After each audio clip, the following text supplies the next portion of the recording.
అందరికీ మనవి మేడం గారు నిర్వాసకులకి మంచి జరగడం కోసం అమిత్ గారు చెప్పడం జరిగింది. పోలవరం ప్రాజెక్టు 2 సంవత్సరాల్లో పూర్తి చేస్తామని ఆలోచించుకుంటున్నారు తప్పితే ప్రజలకు మంచి చేసే ఉద్దేశం లేదు. మాట ఇవ్వడం జరిగింది. అలాగే ఆర్టీసీ బస్సులో ఉచిత ప్రయాణం 3 సిలిండర్లు మళ్ళీ 300 వచ్చిందమ్మా. 3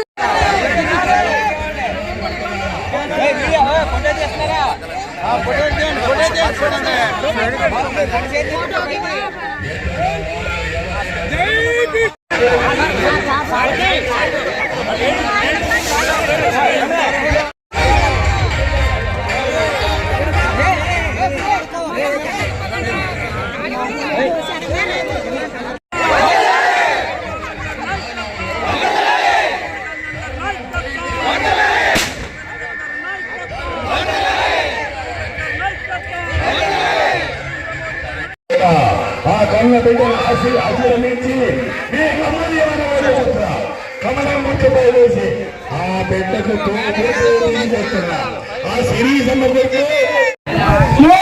లేదు. గిరిజనులకి ఏమన్నా మంచి చేశాడా? RSR పట్టాలు వచ్చినాయా? నాన్ ట్రైబల్స్ కి ఇళ్ల స్థలాలు ఇస్తానన్నాడు. ఇళ్ల స్థలం అన్నా ఇచ్చాడా? అసలు బతుకు జీవుడా ఇక్కడ బతకాలంటే అనంతోదయ భాస్కర్ గారి మనకి చలవ కావాలి, ఆయన మనల్ని చూస్తారని కొంతమంది అనుకుంటున్నారు. ఏ ఒక్కరికి కూడా మంచి చేసే ఉద్దేశం లేదు. స్వార్థ ప్రయోజనాల కోసం గిరిజన ప్రాంతాన్ని పూర్తిగా కూడా నిర్లక్ష్యం చేశారు. ఈ రోజు మన రాష్ట్రంలో చూస్తే ప్రతి చోట రంపచాడవరంలో కూడా గంజాయి రాజ్యం వెళ్తుంది. అవునా? మన గిరిజనుల మీద నిందలేస్తూ వాళ్ళ పంపం గడుపుకుంటున్నారు. మనం ఈరోజు చూస్తే ప్రతి ఒక్కరికి ఒకటి చెప్పాలి. మరొకసారి మనం ఈ రోజు ఎలా అయితే ప్రజలు 2019లో జగన్మోహన్ రెడ్డికి పట్టం కట్టి రాష్ట్రాన్ని ఆయన చేతిలో పెడితే పిచ్చోడి చేతిలో రాయిలాగా మారింది. 60 నెలలు మన ప్రాణాలు మన చేతుల్లో పెట్టుకున్న పరిస్థితి ఉంది. మరొకసారి గుర్తించాలి. మరి వచ్చే 60 నెలలు మనకి మంచి రోజులు రావాలంటే, మన జీవితాలు మారాలంటే, మన బిడ్డలకి ఉద్యోగాలు రావాలంటే, మళ్ళా మహిళలు స్వేచ్ఛగా తిరగాలంటే, మనకి సప్లై నిధులు రావాలంటే, సర్పంచుల అకౌంట్ లో నరేంద్ర మోడీ గారు ఇచ్చిన డబ్బులు పడాలంటే, మన జీవితాలు బాగుపడాలంటే మనం అందరం కూటమి అభ్యర్థులు గెలిపించాలి. ఈ రోజు మనం చూస్తే ఒక సామాన్య కార్యకర్త అంగన్వాడీ కార్యకర్తకి ఇక్కడ చంద్రబాబు నాయుడు గారు ఆశీర్వదించి రంపచోడవరంలో ఆమెకి ఎమ్మెల్యే క్యాండిడేట్ గా నిలబెట్టారు. ఆ అమ్మాయిని మనలో ఒకటి, మనలో మమేకమై కష్ట నష్టాలు తెలిసి ప్రతి గిరిజనులకు కూడా మమేకమైన మనిషి.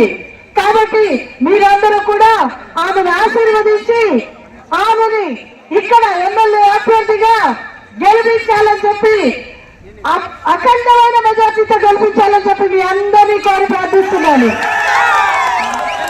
ఈ లోకల్ కాన్స్టిట్యూన్సీలో 2-3 రోజులు టైం పెట్టు, అక్కడ ప్రజలకు అందరికీ అర్థమయ్యేటట్టు చెప్పాలి. నేను పవన్ కళ్యాణ్ గారి సభ కూడా పెట్టడానికి ట్రై చేస్తున్నాను. పవన్ కళ్యాణ్ గారు వస్తారు, అనుకుంటున్నారు. కాబట్టి ఈ రోజు చూస్తే ఇక్కడ గ్రామంలో ఉన్న సమస్య చెప్తున్నారు. ఏలూరు కాలువ పంటలకి నీరు ఇవ్వకుండా ఆఫ్ చేసేసారని చెప్తున్నారు. అది వెంటనే పునరుద్ధరిస్తాం, పంట పొలాలకు నీళ్ళు ఇస్తాం. రంపచోడవరం కాన్స్టిట్యూన్సీలో ఇక్కడ మిగతా కాన్స్టిట్యూన్సీకి ఇక్కడికి ఒక డిఫరెన్స్ ఉంది. ఏంటంటే మనకి చాలా అడ్వాంటేజ్. అది ఎమ్మెల్యే 3, ఎంపీ కూడా 3 నెంబరే. 2 బూత్లో 3వ నెంబర్, టిష్యూలో 3 నెంబర్, 3 పార్టీలు 3వ నెంబర్ పై మీరందరూ కూడా మీ అమూల్యమైన ఓటు వేసి శిరీషాదేవిని ఎమ్మెల్యేగా, అలాగే మీ బిడ్డలైన నన్ను మీరందరూ కూడా అఖండమైన మెజార్టీతో గెలిపిస్తారని కోరి ప్రార్థిస్తూ ఆ భగవంతుని ఆశీస్సులు ఇరిగేషన్ మోహనాపురం ఉంది సమస్య ఎప్పటి నుంచో ఉంది. మేము 2014లో కూడా దాని గురించి మాట్లాడడం జరిగింది. కానీ 5 సంవత్సరాల్లో ఏమీ చేయలేని పరిస్థితి. కేవలం ప్రజలు మోసం చేశారు. లిఫ్ట్ ఇరిగేషన్ ప్రాజెక్ట్ కూడా ఖచ్చితంగా చంద్రబాబు నాయుడు గారి దృష్టికి తీసుకొచ్చి పూర్తి చేయడం జరుగుతుంది. అలాగే ఎంఆర్పీఎస్ నాయకులు ఇక్కడ ఉన్నారు. మందే కృష్ణబాబు గారు మాకు మద్దతు తెలిపారు. నరేంద్ర మోడీ గారు ఆశీస్సులు తీసుకున్నారు. కాబట్టి మీరందరూ కూడా నాకు సహకరించాలని చెప్పి మన రాష్ట్ర బిడ్డల భవిష్యత్తు కోసం 3 పార్టీలు నిర్ణయం తీసుకున్నారు. కాబట్టి మనం అందరం కలిసి పనిచేద్దాం, రాష్ట్రాన్ని కాపాడుకుందాం. మనమందరం ఈ రోజు కలిసి కట్టుగా ముందుకు వెళ్ళాలని చెప్పి మీ అందరికీ